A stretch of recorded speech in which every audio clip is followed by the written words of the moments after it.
Hello student. सो अब हम discuss करेंगे मेजरमेंट ऑफ सिस्टमैटिक एनालिसिस और इसको ना एआईसी एनालिसिस भी कहा जाता है और एक तरीके से ये फंडामेंटल एनालिसिस का ही पार्ट कहा जाता है, राइट। तो समझते पहले कि सिस्टमैटिक एनालिसिस बेसिकली करना क्या है। देखिए, सिस्टमैटिक एनालिसिस ना एक प्रोसेस है जहाँ सिस्टमैटिकली हम एनालाइज करने वाले हैं। क्या चीज़ एनालाइज करने वाले हैं?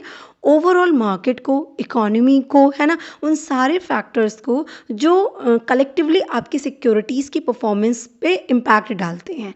तो उसी को हम क्या कहते हैं? Systematic analysis. मतलब आप एक सिस्टम के थ्रू काम करेंगे। जो एनालिसिस करने वाले ना एक सिस्टमैटिक वे में एनालिसिस करेंगे, मतलब एक के बाद एक सिस्टमैटिक वे में आप एनालिसिस करेंगे। किस चीज़ को? सभी चीज़ को। वो सारी चीज़ें जो आपकी सिक्योरिटीज़ की परफॉर्मेंस पे इम्पैक्ट डाल सकती हैं, अफेक्ट कर सकती हैं, उन सब चीज़ों की एनालिसिस करना, उन सब चीज़ों को स्टडी करना। वो मार्केट रिलेटेड हो सकती है, इकोनॉमी रिलेटेड से फैक्टर्स हो सकते हैं, कोई भी फैक्टर हो सकते हैं। उसी को हम क्या कहते हैं? सिस्टमैटिक एनालिसिस करते हैं। जब हम सिस्टमैटिक एनालिसिस करने की बात करते हैं ना, तो अगर हम ईआईसी अप्रोच के थ्रू सिस्टमैटिक एनालिसिस कर रहे हैं, राइट। ईआईसी अप्रोच क्या हो गया आपका? Economic, industry and company analysis को ईआईसी अप्रोच कहते हैं। तो अगर हम सिस्टमैटिक एनालिसिस ईआईसी के थ्रू कर रहे हैं तो उसमें क्या करना होता है? इन्वेस्टर को उन सारे रिस्क को इवैल्यूएट करना होता है, ओवरऑल रिस्क को इवैल्यूएट करना होता है, जिसके बेसिस पे उनके इन्वेस्टमेंट डिसीजंस इम्पैक्ट डालते होंगे या अफेक्टेड होते होंगे, राइट। अब वो सारे कौन से रिस्क होते हैं, किन किन फैक्टर्स को आपको देखना होगा? वो सारे इंटायर मार्केट के फैक्टर हो सकते हैं, मतलब इकोनॉमिक हो गया, किसी स्पेसिफिक सेक्टर के फैक्टर हो सकते हैं जो कि हम इंडस्ट्री कहते हैं, और इंडिविजुअल फर्म के भी होते हैं फैक्टर्स जिसे हम कंपनी कहते हैं। मतलब आपको ये सारी चीज़ों को, इन सारी चीज़ें जो भी ये सारी हैं, मतलब इकोनॉमिक, इंडस्ट्री, कंपनी, इनके जो भी फैक्टर्स हैं, जो भी चीज़ें आपकी सिक्योरिटीज़ की परफॉर्मेंस को इफ़ेक्ट कर सकते हैं, जिनके बेसिस पे आपके इन्वेस्टमेंट डिसीजंस फॉर्म होते हैं, उन सब चीज़ों के एनालिसिस को ही हम कहते हैं systematic analysis through a EIC approach, right. तो measurement of systematic analysis basically 3 step process हो जाता है, जिसको ना, जो कि ना फंडामेंटल एनालिसिस का ही एक की पार्ट है, राइट। ये जो थ्री स्टेप प्रोसेस हम बात कर रहे हैं ना, ईआईसी, सो बेसिकली ये फंडामेंटल एनालिसिस का ही की पार्ट कहा जाता है। तो कई जगह इसे फंडामेंटल एनालिसिस कहा जाएगा।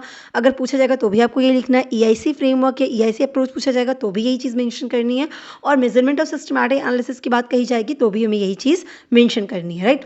अब ये 3 स्टेप प्रोसेस क्या हो गया? तो सबसे पहला हमारा, जो हम ईआईसी फ्रेमवर्क की बात करते हैं, वहाँ पे सबसे पहला हमारा आता है इकोनॉमिक, क्योंकि ई है ना, सो इकोनॉमिक एनालिसिस। देखिए, ये 3 स्टेप की बात करें, मतलब एक के बाद एक होगा, है ना, एक लेवल है, ये 3 लेवल है ना, इसीलिए कहा जा रहा है कि वो सिस्टमैटिक।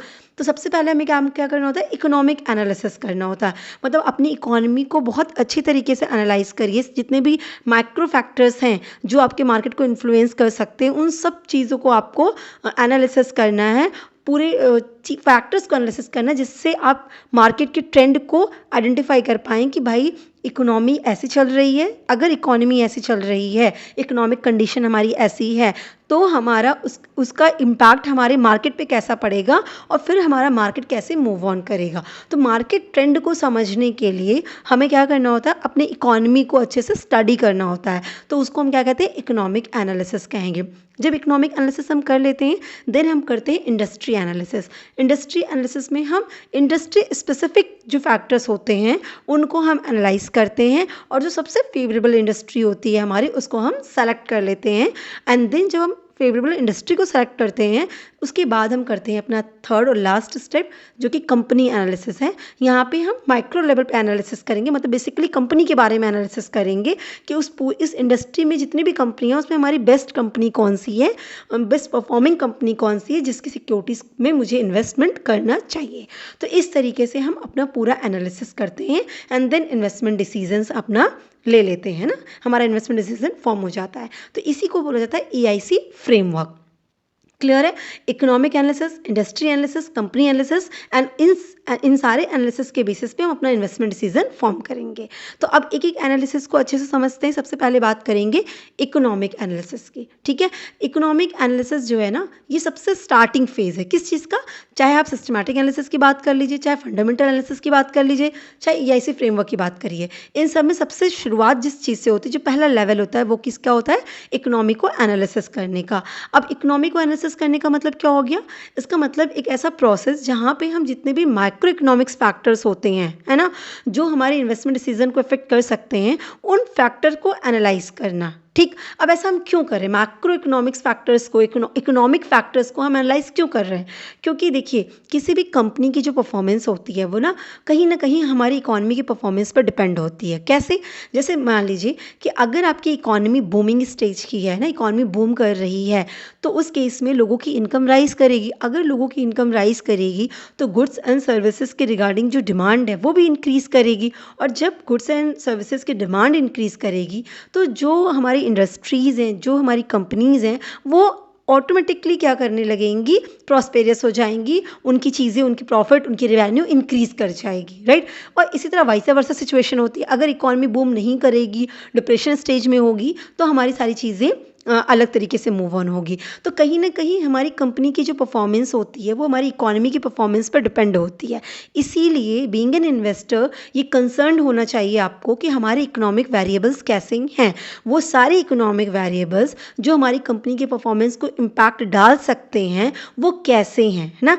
उनको अच्छे से स्टडी करना पड़ेगा, तभी जाके हम अपने इन्वेस्टमेंट डिसीजन को सही तरीके से ले सकते हैं कि भाई हमें कहाँ पे इन्वेस्ट करना चाहिए, राइट। तो सारे इकोनॉमिक वेरिएबल्स जो कंपनी की परफॉर्मेंस को अफेक्ट करते होंगे, जिसके बेसिस पे अपने इन्वेस्टमेंट डिसीजंस लेते होंगे, उन सभी इकोनॉमिक फैक्टर्स की एनालिसिस को ही क्या कहा जाता है?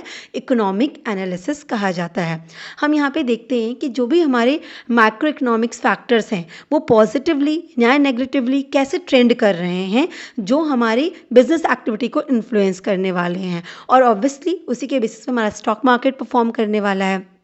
तो इकोनॉमिक एनालिसिस में हम सारे जो फैक्टर्स हैं, इकोनॉमिक फैक्टर्स जो हैं, उन सारे फैक्टर्स की मूवमेंट्स को एनालिसिस करते हैं, उनकी पॉजिटिव नेगेटिव जो भी मूवमेंट्स है उसको एनालिसिस करते हैं कि वो हमारे स्टॉक पे, हमारे बिजनेस एक्टिविटी पे किस तरह से इम्पैक्ट डाल रही है, करेक्ट। उसी के बेसिस पे हमें डिसीजन लेना होता है। अब ये जो इकोनॉमिक फैक्टर्स की बार बार हम बात कह रहे हैं कि हमें मैक्रो इकोनॉमिक फैक्टर्स होते हैं, उनको एनालिसिस करना होता है। इकोनॉमिक फैक्टर्स, इकोनॉमिक फैक्टर्स या इकोनॉमिक वेरिएबल्स जो हैं उनको स्टडी करना चाहिए, उनको एनालाइज करना चाहिए, तभी जाके हम अच्छा इन्वेस्टमेंट डिसीजन ले सकते हैं। तो आखिर ये सारे वेरिएबल्स हैं कौन से, ये सारे फैक्टर्स हैं कौन से जिन्हें हमें एनालिसिस करना चाहिए, राइट। तो यहाँ पे हम बता रहे हैं आपको, देखिए इन सभी जितने भी फैक्टर्स हम बात करेंगे इनको बहुत डिटेल में भी एक्सप्लेन किया जाता है, लेकिन जब एग्जाम में आएगा तो आपको वन लाइनर एक्सप्लेन करते हुए आगे मूव ऑन करना पड़ेगा, क्योंकि आपको तीनों एनालिसिस बताने होते। क्लियर है? तो हम इन शॉर्ट यहाँ पे समझेंगे इन चीज़ों को। जैसे पहला फैक्टर हमारा आता है growth rates of national income. मतलब क्या होगी? हमारी इकोनॉमी की ग्रोथ रेट कैसी है ना, हमारी नेशनल इनकम कैसी है। अब हम जीडीपी हो गई, है ना, जीएनपी हो गई, इस तरह से एनएनपी हो गई, ये सारे वो मेजरमेंट के तरीके जिनके बेसिस पे हम अपनी इकोनॉमी की ग्रोथ को मेज़र करते हैं। कि आपने सुना होगा कि हमारी जीडीपी इतनी जा रही है, हमारा जीएनपी इतना जा रहा है, एनएनपी इतना जा रहा है, ये सब चीज़ें आप सुनते होंगे। सो इन सब के बेसिस पे अपनी ग्रोथ को मेज़र करते हैं। अब अगर आपकी ग्रोथ अच्छी रहेगी, आपकी जीडीपी अच्छी जाएगी, सो बट ऑब्वियस सी बात है आपकी इकोनॉमी अच्छा परफॉर्म करेगी।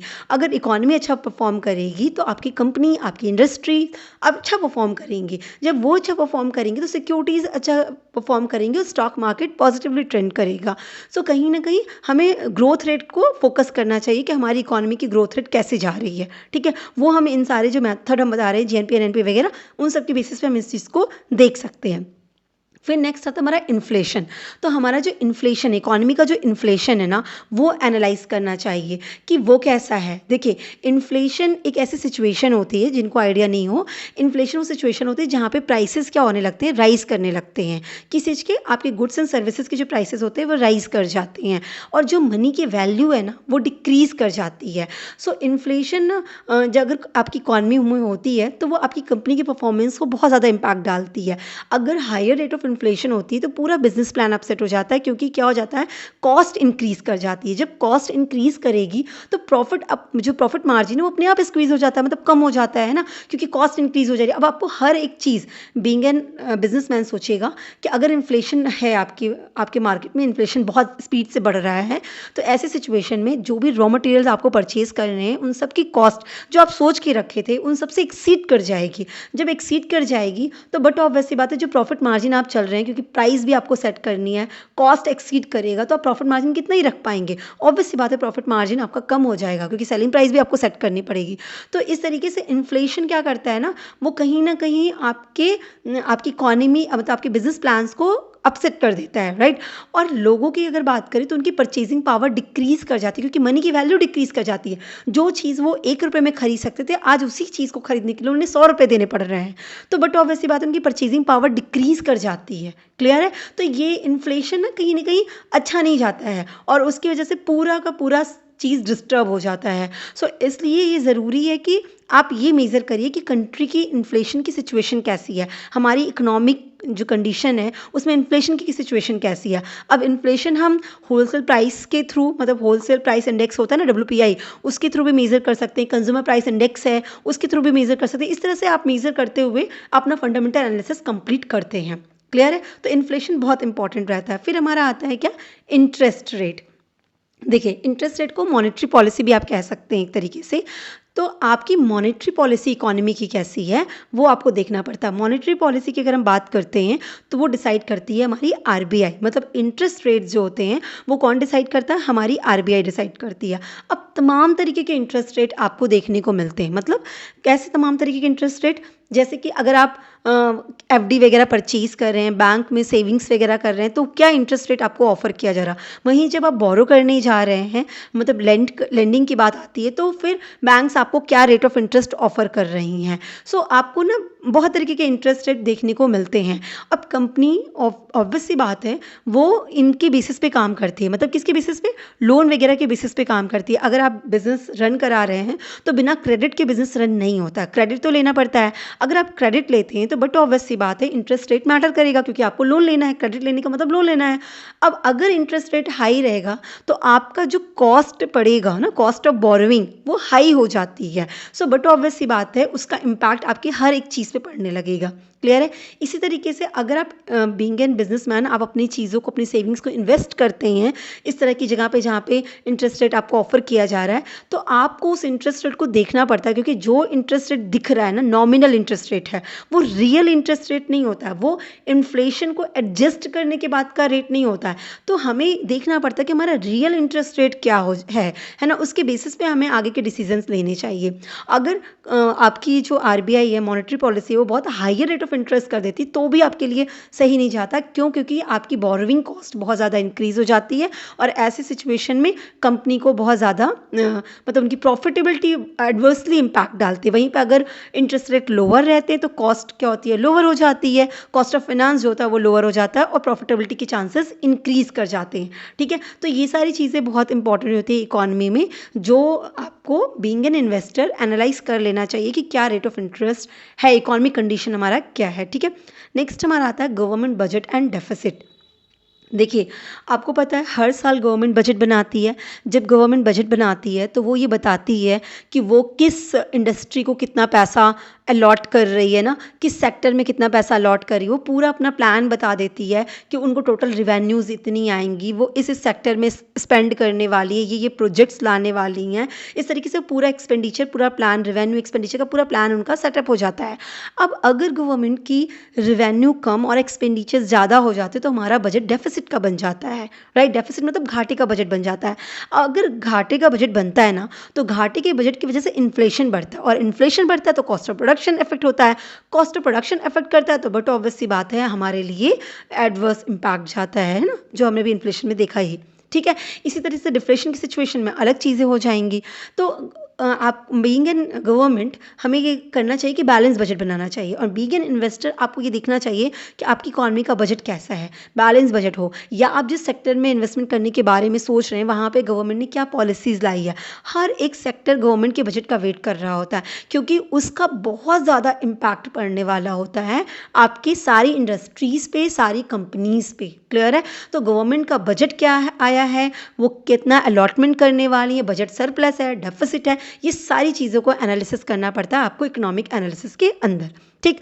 नेक्स्ट हमारा आता है balance of payment and exchange rates. देखिए, अगर आप बिज़नेस कर रहे हैं तो बिना एक्सपोर्ट इंपोर्ट की चीज़ें पॉसिबल नहीं होती, बट ऑब्वियस सी बात है बड़े लेवल पे बिज़नेस करते हैं तो एक्सपोर्ट इंपोर्ट होता है। अब अगर एक्सपोर्ट इंपोर्ट की सिचुएशन होती है तो एक्सचेंज रेट बहुत मैटर करता है। एक्सचेंज रेट मतलब कि अगर आपकी रुपीज़ है उसको फॉरेन करेंसी में कन्वर्ट करना है तो जिस रेट से वो कन्वर्ट होगा ना वो हमारा एक्सचेंज रेट कहलाता है। जैसे मान लीजिए अगर मैं एग्जांपल के लिए बोलूँ कि अभी आपके अगर आपको $1 परचेज़ करना है तो $1 परचेज़ करने के लिए आपको इंडियन करेंसी में 80 रुपीज़ पे करना पड़ेगा।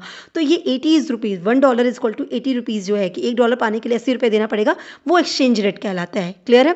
अब एक्सचेंज रेट जो डिटरमाइन होता है ना वो आपके एक्सपोर्ट इंपोर्ट पे बहुत इंपैक्ट डालता है।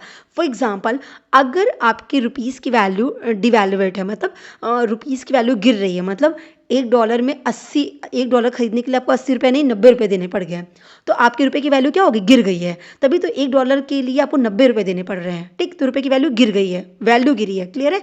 तो ऐसी सिचुएशन में ना अगर आप एक्सपोर्ट करते हैं ना तो आपको बड़ा फ़ायदा होता है। पूछो क्यों? आप एक्सपोर्ट करेंगे, सामान अपना आप बाहर भेज रहे हैं तो आपको फॉरेन करेंसी से पैसा आएगा, फॉरेन करेंसी से पैसा आएगा फिर वो कन्वर्ट होगा। अब कन्वर्ट होगा तो अगर आपको $1 आया तो अब आपको 90 रुपये मिलेंगे। पहले $1 पे आपको 80 रुपये मिलते, अभी आपको $1 पे 90 रुपये मिला। तो एक्सपोर्ट के केस में अगर रुपये की वैल्यू गिर गई ना तो वो आपके लिए बहुत फ़ायदेमंद होता है। वहीं पे अगर इम्पोर्ट की सिचुएशन होती है तो ये आपके लिए बहुत मुश्किल का सिचुएशन हो जाती है, आपके लिए प्रॉब्लमेटिक सिचुएशन हो जाती है। क्यों? क्योंकि इम्पोर्ट के केस में आपको फॉरेन करेंसी पे करनी है। अब $1 पे करने के लिए आप 80 रुपये देते हैं, अब आप $1 पे करने के लिए आपको 90 रुपये देना पड़ेगा, है ना? तो ये इस तरीके से समझिएगा। तो एक्सचेंज रेट कैसा है आपकी कंट्री का वो देखना पड़ेगा, आपके रुपये की वैल्यू क्या है, आपकी इकोनॉमी में कैसा एक्सचेंज रेट का सिचुएशन है वो सब समझना पड़ेगा, है ना? और वो सब कहीं हद तक ये डिपेंड करती है हमारा बैलेंस ऑफ पेमेंट कैसा है, वो डेफिसिट जा रहा है, सरप्लस जा रहा है, मतलब हमारा जो फॉरेन एक्सचेंज का रिजर्व है वो कैसा है। ये सारी बातें हमारे कहीं ना कहीं इन सब चीज़ों को, एक्सचेंज रेट वगैरह को डिटरमाइन करने में हेल्प करती है। ठीक है, बहुत सारे फैक्टर्स होते हैं पर इन शॉर्ट समझिएगा। तो आपको ये सारी चीज़ें एनालिसिस करनी होती हैं। इसके बाद आता है इंफ्रास्ट्रक्चर। तो अगर इकोनॉमी में इंफ्रास्ट्रक्चर अच्छा है ना तो आपकी चीज़ें आगे ग्रो करेंगी। मतलब किसी भी इंडस्ट्री को ग्रो करने के लिए इंफ्रास्ट्रक्चर बहुत मैटर करता है। रोड अच्छे बने होंगे तभी तो उनके रॉ मटेरियल एक जगह से दूसरी जगह जा सकते हैं, उनके फिनिश प्रोडक्ट एक जगह से दूसरी जगह जा सप्लाई करने में ईजी होगा। अच्छे से अगर हाईवेज़ नहीं बने, एक प्रोडक्ट को दूसरी जगह पे जाने के लिए, एक जगह से दूसरी जगह जाने के लिए अगर मान लीजिए कि 20 घंटे का टाइम लग रहा है, 20 दिन का टाइम लग रहा है, वहीं पर अगर नेशनल हाईवेज़ अच्छे से बन गए, आप 20 घंटे की जगह 4 घंटे में चले जा रहे हैं तो प्रोडक्ट जल्दी डिलीवर होंगे तो जल्दी रीसेल मतलब सेल होंगे तो जल्दी कैश में कन्वर्जन होगा। सो कहीं ना कहीं इंफ्रास्ट्रक्चर बहुत मैटर करता है। अच्छे हाईवेज़ बने हों, इलेक्ट्रिसिटी अवेलेबल हो, वाटर सप्लाईज प्रॉपर हों। तो अगर आपकी इकोनॉमी का इंफ्रास्ट्रक्चर अच्छा है, कंट्री का इंफ्रास्ट्रक्चर अच्छा है ना, तो जो फॉरेन इन्वेस्टर्स हैं वो भी इन्वेस्ट करना चाहेंगे, नई नई इंडस्ट्रीज़ वहाँ पे अपना काम स्टार्ट करना चाहती हैं, कंपनी सेटअप होती हैं और पूरी इकोनॉमी ग्रो करती है। इकोनॉमी ग्रो करती है मतलब कंपनी ग्रो ही कर रही है। क्लियर है? सो ये आपका इंफ्रास्ट्रक्चर हो गया। इसी तरह टैक्स स्ट्रक्चर हो गया। टैक्स स्ट्रक्चर भी एनालिसिस करना चाहिए। जब आपका टैक्स बजट मतलब जब बजट आता है तो आपका दिखता है कि भाई कहीं ऐसा तो नहीं कि टैक्स के रेट्स को इंक्रीज़ कर दिया गया हो, सरचार्जेस इंक्रीज़ कर दिया गया है, सेस इंक्रीज़ कर दिया गया, जीएसटी के रेट्स इंक्रीज़ कर दिए गए हैं। ये सारी चीज़ों का इम्पैक्ट आपके बिजनेस पे पड़ता ही पड़ता है। अगर जीएसटी में देखिए अभी उन्होंने बहुत रिलैक्सेशन दिया है, राइट? जीएसटी के रेट्स को रिन्यूड किया है, मतलब वापस से चेंजेस किए हैं जीएसटी के रेट्स में। सो ऐसे सिचुएशन में बहुत सारी चीज़ों पे जिस पे हायर जीएसटी जा रही थी उसको लो कर दी गई है, तो उससे बिजनेसमैन को फ़ायदा हो रहा है, वो प्रॉफिट मार्जिन ज़्यादा रख पाएंगे। तो ये सारी चीज़ें बहुत मैटर करती हैं कि टैक्स स्ट्रक्चर कंपनी का कैसा है, और ये सारी चीज़ें आपको क्या करनी होती हैं, एनालिसिस करनी पड़ती हैं। ठीक है, ये हमारा इकोनॉमिक एनालिसिस की बात हो गई। अब हम नेक्स्ट बात करते हैं किसकी, इंडस्ट्री एनालिसिस की। पहली बात हम करते हैं कि इंडस्ट्री का मतलब समझिएगा। इंडस्ट्री का मतलब होता है कि होमोजीनियस कंपनीज का जो ग्रुप होता है उसी को हम इंडस्ट्री कहते हैं। इन शॉर्ट मतलब क्या हो गया कि ऐसी इंटरप्राइजेस जो कहीं ना कहीं हद तक सेम है, टेक्निकली सेम है, जो गुड्स वो डिलीवर कर रही हैं वो सब्स्टिट्यूट गुड्स हैं, है ना, या जो भी उनके सोर्सेज ऑफ इनकम है वो सेम है। तो मतलब हम ये कह रहे हैं ना कि होमोजीनियस ग्रुप है, एक जैसी कंपनीज जो होती हैं, एक जैसे प्रोडक्ट को डिलीवर करने वाली जो कंपनीज होती हैं, एक जैसे टेक्नोलॉजिकल चेंजेस को अडॉप्ट करके जो चीज़ें सर्विसेज प्रोवाइड कर रही हैं, वैसी कंपनीज को उनके ग्रुप को ही हम कहते हैं इंडस्ट्री कहते हैं। क्लियर है? सो अगर हम ट्रेडिशनली बात करें ना तो इंडस्ट्री को क्लासीफाई करते हैं प्रोडक्ट के बेसिस पे कि भाई ये टेक्सटाइल इंडस्ट्री हो गई, ये सारे टेक्सटाइल मतलब कपड़ों के काम की इंडस्ट्रीज़ हैं, यहाँ पे जो कंपनीज हैं वो सिर्फ कपड़ों में डील करती हैं। अलग अलग रेमंड हो गया या आपकी बाकी जितनी भी कंपनीज़ हैं आप समझिएगा। इसी तरह स्टील इंडस्ट्री हो गई, फार्मास्यूटिकल इंडस्ट्रीज़ हो गई, तो मतलब ये बेसिकली इसी चीज़ में डील करेंगे। जैसे फार्मास्यूटिकल इंडस्ट्री की बात करें तो रैनबैक्सी हो गई, है ना, ये सारी क्या हो गई, ये सिर्फ फार्मास्यूटिकल्स कंपनीज़ हो गई। तो ये कंपनी सिर्फ दवाइयों पे काम कर रही हैं। तो हम इस तरह की सारी कंपनीज़ जिस इंडस्ट्री को बिलोंग करेंगी उसको हम कहेंगे फार्मास्यूटिकल इंडस्ट्री, है ना। तो होमोजेनियस ग्रुप ऑफ कंपनीज़ को ही हम इंडस्ट्री कहते हैं। लेकिन ये जो क्लासिफिकेशन का स्टैंडर्ड होता है ना, SIC स्टैंडर्ड इंडस्ट्री क्लासिफिकेशन, इसके अलावा भी ना इंडस्ट्रीज़ को ना उनके रिएक्शन के बेसिस पे क्लासीफाई किया जाता है। जैसे इकोनॉमी के डिफरेंट फेजेस होते हैं, बिजनेस साइकिल के डिफरेंट फेजेस होते हैं ना, उस पर कैसे आपकी इंडस्ट्री रिएक्ट करती है उसके बेसिस पे भी हम कंपनी को अरे इंडस्ट्री को डिवाइड करते हैं। जैसे ग्रोथ इंडस्ट्रीज़ हमारी हो गई। ग्रोथ इंडस्ट्रीज़ का मतलब हो गया कि वो ऐसी मतलब इंडस्ट्री जो न्यू हो, है ना, मतलब अभी नए उसमें जो भी चीज़ें हैं बिल्कुल नए सेटअप हो रहे हैं, इस तरह का चीज़ नया आया है, जो पायनियर इंडस्ट्रीज़ होती हैं उनको हम ग्रोथ इंडस्ट्रीज़ कहते हैं। देखिए ठीक है, और इनका जो आपका मतलब ग्रोथ रेट होता है वो एवरेज से काफ़ी ज़्यादा होता है, ठीक है। तो ये बहुत अच्छा परफॉर्म कर रही थी, तो इनको हम ग्रोथ इंडस्ट्रीज़ कहते हैं। वहीं पे नेक्स्ट हमारा आता है साइक्लिकल इंडस्ट्रीज़। तो साइक्लिकल इंडस्ट्रीज़ की अगर हम बात करते हैं तो ये वो इंडस्ट्रीज़ होती हैं जो बहुत ज़्यादा सेंसिटिव होती हैं इकोनॉमी से, है ना, बिजनेस साइकिल से बहुत सेंसिटिव होती हैं। अगर इकोनॉमी से सेंसिटिव की बात करें तो मतलब अगर आपकी इकोनॉमी बूम कर रही है तो ये बहुत अच्छा परफॉर्म कर रही होंगी, बहुत प्रॉस्पेरियस होंगी, इस तरह की इंडस्ट्रीज़ बहुत बढ़िया काम करेंगी। अगर आपकी इंडस्ट्री आपकी इकोनॉमिक कंडीशन नहीं अच्छी है ना, तो उस केस में ये क्या करेंगी, ये इंडस्ट्री भी अच्छा परफॉर्म नहीं करेंगी, इनके प्रॉफिट मार्जिन भी कम होने लगेंगे। तो वो कहते हैं ना सेंटीमेंट बहुत सेंसिटिव होती हैं, तो इस तरह की इंडस्ट्रीज़ को साइक्लिकल इंडस्ट्रीज़ कहते हैं। Is it clear? ये इस तरह की इंडस्ट्री जो होती है ना, वो जो गुड्स प्रोड्यूस करती है ना, बेसिकली वो गुड्स होते हैं ड्यूरेबल नेचर के गुड्स होते हैं, है ना, जैसे रॉ मटेरियल वगैरह हो गया, ये इस तरह की चीज़ें जो होती हैं वो हमारी साइक्लिकल इंडस्ट्रीज़ के थ्रू परफॉर्म की जाती हैं, ठीक है। नेक्स्ट हमारा था डिफेंसिव इंडस्ट्रीज़। ये इंडस्ट्रीज़ वो इंडस्ट्रीज़ होती हैं जो जो मतलब इकोनॉमिक कंडीशन के हिसाब से जल्दी इम्पैक्ट मतलब इन पे इम्पैक्ट नहीं पड़ता, बहुत अफेक्टेड नहीं होती है ना, बहुत लेस सेंसिटिव होती हैं। इसका मतलब क्या हो गया, ऐसी चीज़ें जो नेसेसिटीज़ आइटम होते हैं, जो इंडस्ट्री नेसेसिटीज़ आइटम में डील कर रही होती है, वो इंडस्ट्री डिफेंसिव इंडस्ट्री कहलाती है। Is it clear? जैसे फूड हो गया, शेल्टर हो गया, ये सारी इंडस्ट्रीज़ कैसी होती है, डिफेंसिव इंडस्ट्रीज़ होती हैं, है ना, क्योंकि ये नेसेसिटी चीज़ें हैं। आपका इकोनॉमिक कंडीशन कैसी भी होगी, आप खाना खाएंगे ही खाएंगे, रहने के लिए घर चाहिए ही चाहिए आपको, तो ये सारी चीज़ें क्या हो गई, डिफेंसिव इंडस्ट्रीज़ हो गई। तो ये सारा हमारा इंडस्ट्री का क्लासिफिकेशन होता है। तो अगर आपको इंडस्ट्री एनालिसिस करना है तो आपको इंडस्ट्री के बारे में पता होना चाहिए, इंडस्ट्री का क्लासिफिकेशन पता होना चाहिए। Is it clear? फिर हम उसका एनालिसिस करते हैं। सो जब हम इंडस्ट्री के एनालिसिस की बात करते हैं तो हम वहाँ पे फोकस करते हैं कि इंडस्ट्री का स्टेटस इकोनॉमी में है कैसा, वो इकोनॉमी के अकॉर्डिंग कैसा परफॉर्म करती है, मतलब साइक्लिकल है ना, डिफेंसिव इंडस्ट्री है, किस तरह की इंडस्ट्री है, ग्रोथ इंडस्ट्रीज़ है, तो किस तरह की इंडस्ट्री है, हमको ये आइडेंटिफाई करना पड़ता है। हम यहाँ पे उन इंडस्ट्रीज़ को ज़्यादा फोकस करते हैं जो किसी भी इकोनॉमिक कंडीशन में, एडवर्स इकोनॉमिक कंडीशन में भी अच्छा परफॉर्म कर ले जाए, स्टैंड कर पाएँ, उस तरह की इंडस्ट्रीज़ को हमें सेलेक्ट करना चाहिए बीइंग एन इन्वेस्टर। क्लियर है? तो इंडस्ट्री एनालिसिस हम इसीलिए करते हैं कि हमको ये जानना होगा कि हमारी इंडस्ट्री का क्लासिफिकेशन कैसा है, वो इकोनॉमिक कंडीशन में कैसा परफॉर्म कर रही हैं, और हमें सेलेक्ट वो इंडस्ट्री करनी है जो एडवर्स कंडीशन में भी अच्छा परफॉर्म कर लीजिए, ठीक। तो इंडस्ट्री एनालिसिस करते वक्त हमें कौन से की फैक्टर्स हैं जिनको एनालाइज करना पड़ता है, जिनको देखना पड़ता है। सबसे पहली बात होता है हमारा इंडस्ट्री का लाइफ साइकिल कैसा है, इंडस्ट्री का कंपटीशन स्ट्रक्चर कैसा है, जिसे पोर्टर्स 5 कॉम्पिटिटिव मॉडल कहते हैं। गवर्नमेंट की पॉलिसीज इंडस्ट्री के रिगार्डिंग कैसी हैं, इंडस्ट्री जिन चीज़ में डील कर रही है, जैसे फार्मास्यूटिकल कंपनी हो गई, टेक्सटाइल इंडस्ट्री हो गई, सो इनकी डिमांड एंड सप्लाई कंडीशन कैसी है। इसके अलावा लेबर कंडीशन कैसी है, उस पर्टिकुलर इंडस्ट्रीज़ के लिए जो लेबर की रिक्वायरमेंट्स होती है उसकी अवेलेबिलिटी कैसी है। मतलब एक ऐसी इंडस्ट्री है जहाँ पे बहुत एक्सपर्ट पर्सन्स चाहिए होंगे, तो उसके लिए अगर हमको ऐसे लोगों की ज़रूरत है जो हमें आपको बाहर से आउटसोर्स करने पड़ते होंगे, तो उनकी स्कैरसिटी हो सकती है। पर अगर ऐसी इंडस्ट्रीज़ है जहाँ के लेबर हमारे पास ईजिली अवेलेबल है, तो उस इंडस्ट्री वो ज़्यादा अच्छा सही मानी जाएगी। तो लेबर कंडीशन कैसी है वो हमें समझना पड़ता है। इसके अलावा कॉस्ट स्ट्रक्चर कैसा है उस इंडस्ट्री का, हमें ये भी देखना पड़ता है। मतलब फिक्स कॉस्ट और वेरिएबल कॉस्ट का प्रपोर्शन कैसा है। मतलब कुछ इंडस्ट्रीज़ होती है ना जहाँ पे फिक्स कॉस्ट बहुत ज़्यादा होते हैं, जैसे कि मान लीजिए कि आप जैसे रेलवे वगैरह में देखिए तो वहाँ पे फिक्स कॉस्ट बहुत ज़्यादा है ना, मतलब बड़े बड़े इक्विपमेंट्स हैं, ऐसी चीज़ें जो वहाँ पे लगती हैं, तो वो फिक्स कॉस्ट नेचर के हो गए।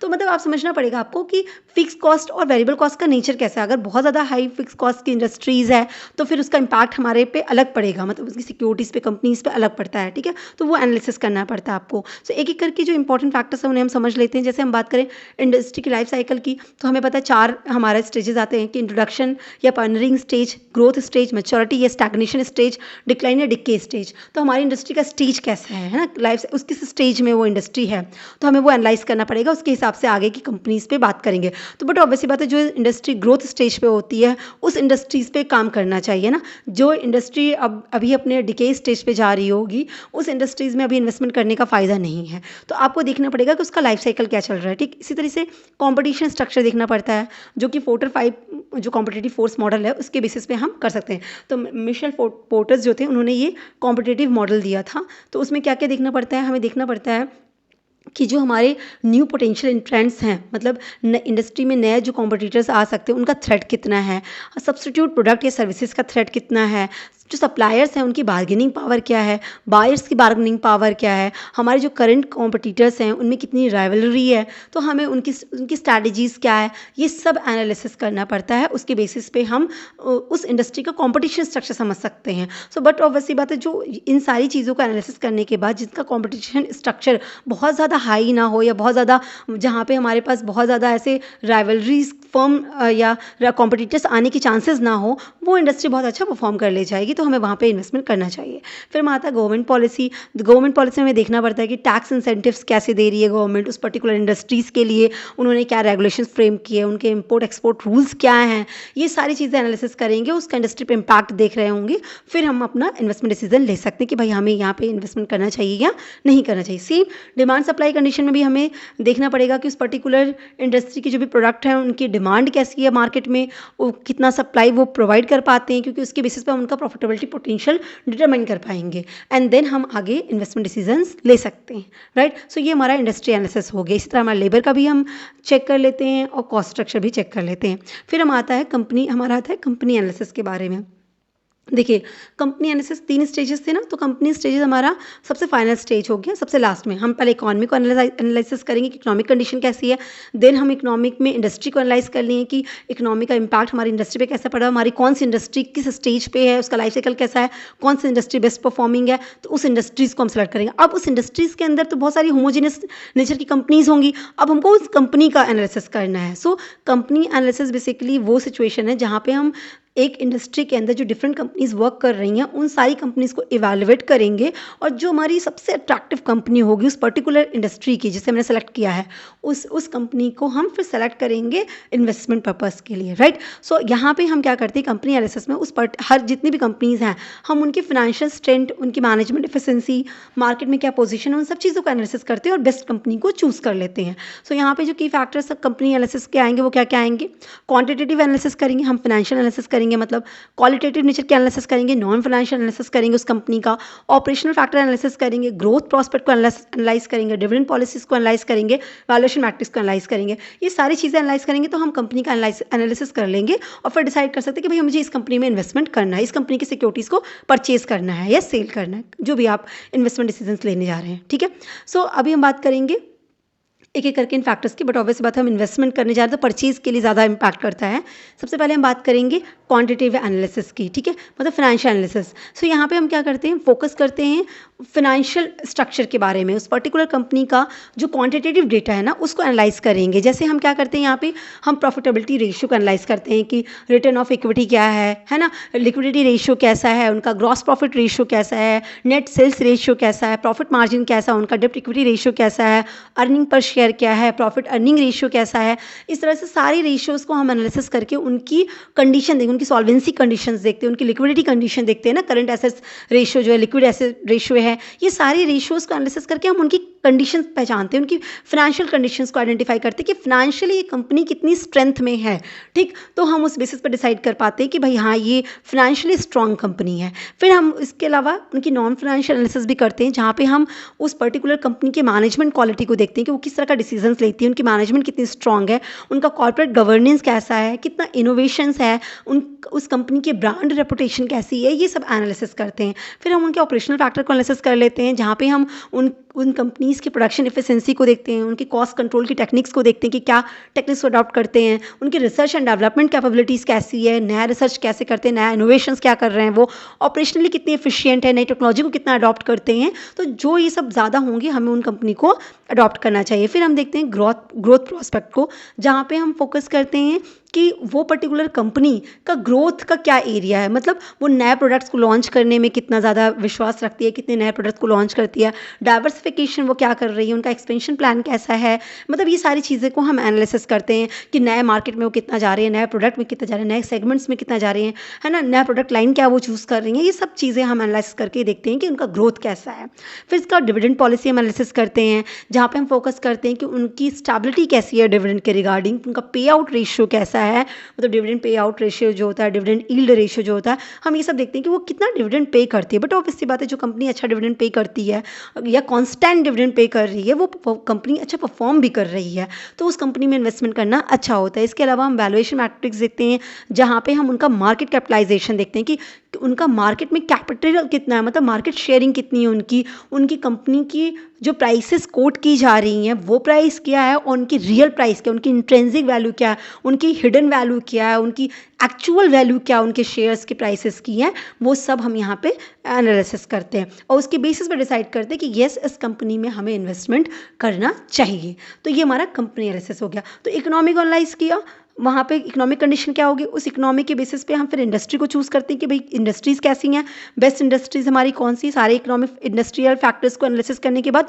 बेस्ट इंडस्ट्रीज़ को सेलेक्ट कर लिया, एंड देन हम उस इंडस्ट्री में जितनी भी कंपनीज़ हैं इन सारे वेरिएबल्स को चेक करते हुए हम बेस्ट कंपनी को सेलेक्ट कर लेते हैं। इन शॉर्ट अगर हम समरी टेबल बनाएं तो पहला स्टेज हमारा क्या आता है, पहला स्टेज आता है इकोनॉमिक एनालिसिस का, जहाँ पे हम स्टडी करते हैं सारे मैक्रो फैक्टर्स को, है ना, सारे इकोनॉमिक वेरिएबल्स को, कि जिनके बेसिस पे हम इकोनॉमी का एनालिसिस करते हैं, जहाँ पे हम जीडीपी हो गया, इन्फ्लेशन हो गया, है ना, जो इंटरेस्ट रेट पॉलिसीज़ हैं, आपकी मॉनेटरी पॉलिसीज़, फिजिकल पॉलिसीज़, ये सारी पॉलिसीज़ को हम एनालिसिस करते हैं और हमारा इकोनॉमिक कंडीशन हमें पता चल जाता है। जो आउटकम होता है उसके बेसिस पे हम मार्केट ट्रेंड को आइडेंटिफाई कर पाते हैं। देन हम आते हैं इंडस्ट्री एनालिसिस के बेसिस पे, जहाँ पे हम इंडस्ट्री स्पेसिफिक ड्राइवर्स जो होते हैं, इंडस्ट्रीज वेरिएबल्स जो होते हैं उनको एनालाइज करते हैं, जहाँ पे हम उनका लाइफ साइकिल देखेंगे, कॉम्पिटिशन्स देखेंगे, टेक्नोलॉजीज देखते हैं।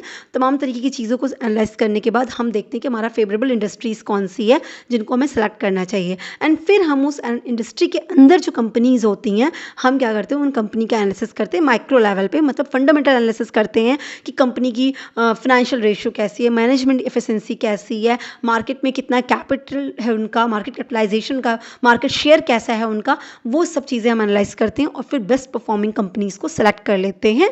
जनरली लोग कंपनी एनालिसिस पे ज़्यादा फोकस कर लेते हैं, पर being an fundamental analysis, being an EIC approach, आपको ये तीनों एनालिसिस सिस्टमैटिक वे में करना चाहिए। आई होप आपको क्लियर हुआ होगा कि पूरा एनालिसिस कैसे होता है। Wish you all the best. Thank you so much.